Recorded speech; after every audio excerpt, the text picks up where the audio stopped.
The questions remain the same in each of these interviews. The power lies in hearing these amazing answers. My name is Tony Reese, and it is with a great privilege and honor I present to you this installment of My Life Lessons Showcasing Senior Adults. Hi there, and welcome to My Life Lessons Showcasing Senior Adults. And our guest today is Dr. Sandra Becker. Welcome to the project.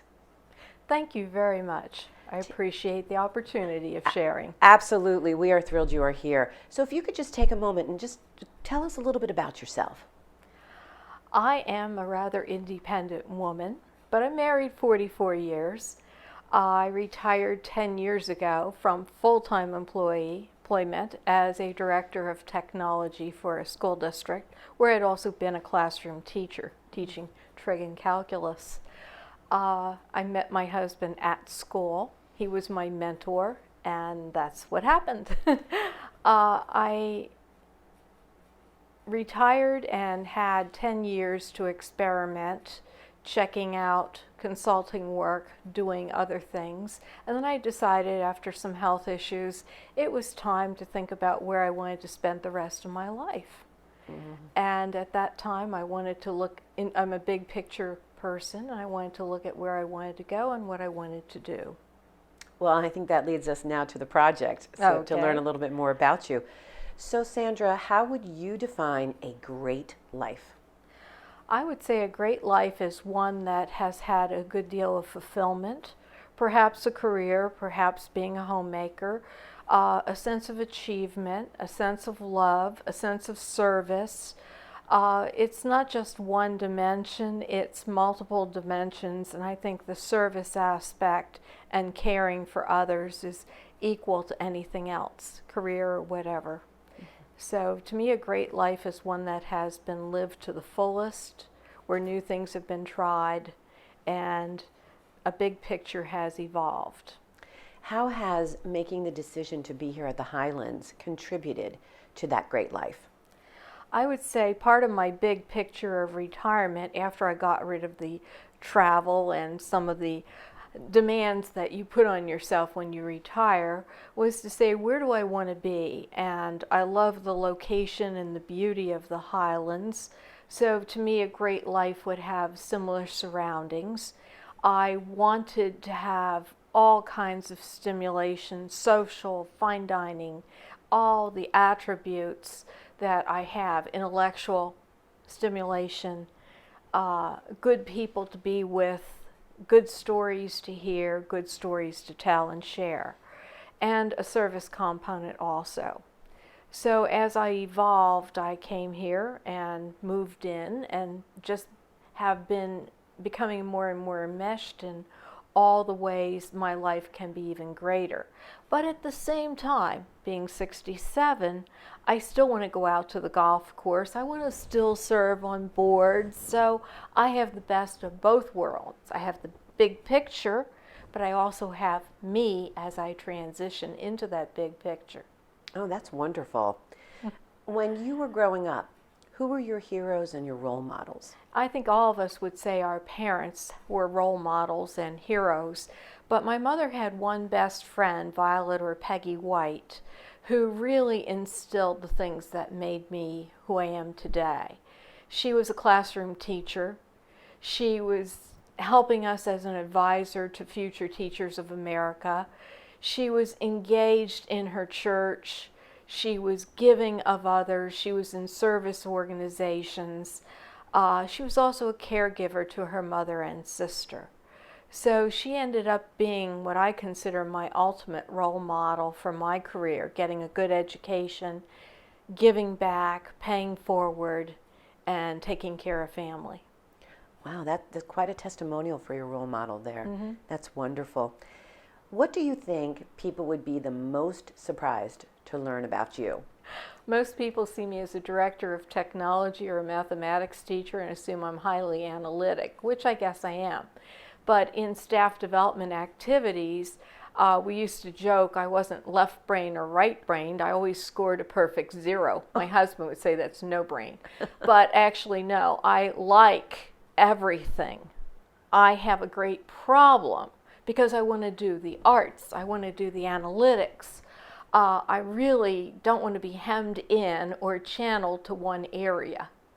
And that would surprise them because I am a church chaplain.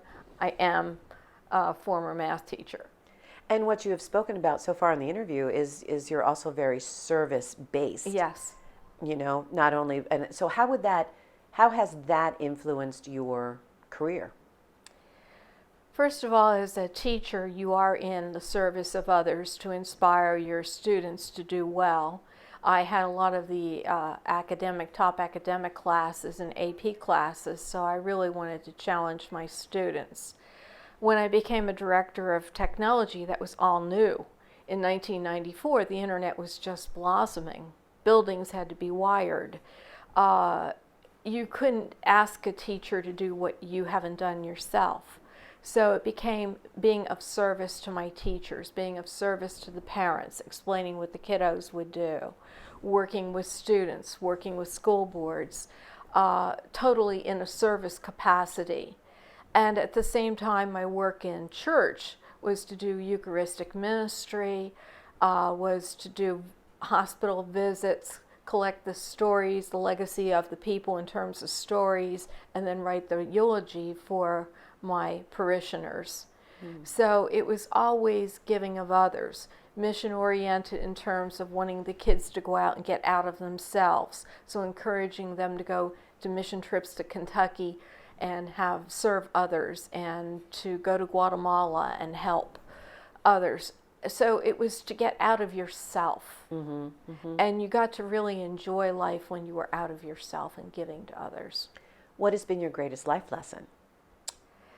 I would have to say my greatest life lesson was to realize that the simplest things in life were the most important, and to be grateful for those simples.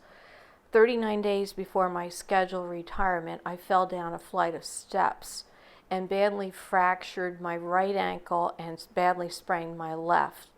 I was in a hospital bed for 7 weeks. I had to learn to transfer from wheelchair to bed and vice versa.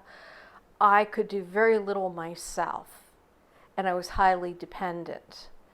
I learned at that much, almost every facet of medical care, how much service-oriented that was, how much giving back was, and how people helped me when I needed it so much, even to getting groceries.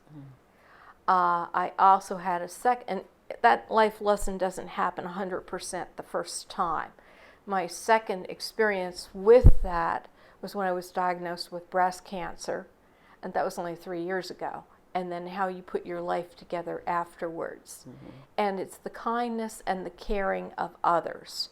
So to me, whatever I can do to give back, if it means holding a door open for somebody that's in a wheelchair, if it means fluffing a pillow for somebody, or just listening, that is most important.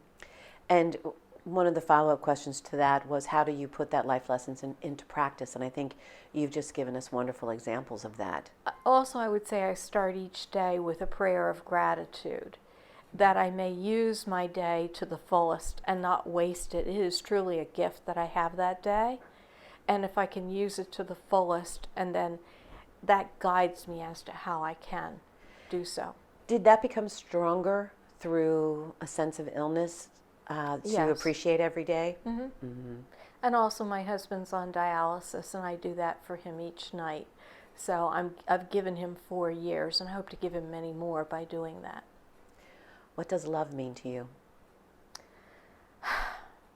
There's so many kinds of love, and they're all important. I think true love grows out of faith and hope for the future. And to me, it's a love of my husband, love of my cat, love of my friends, love of my family, but it's also the Mother Teresa love for the poor and those that are underserved or in need. Love is the true agape, the caring for somebody. How wonderful. How would you like to be remembered? I would hope I'd be remembered as a caring person, a teacher, a mentor, a helper. Sandra is supposed to mean helper. or helping. So I hope that would be my legacy. I hope I would be remembered as somebody who lived life to the fullest and didn't let things get me down, and that I could inspire others to do likewise. Well, you've inspired me today, and I Thank appreciate you so very much showing up for this project. It means a lot. We need to learn from people like you. Well, thank you very much. Thank you.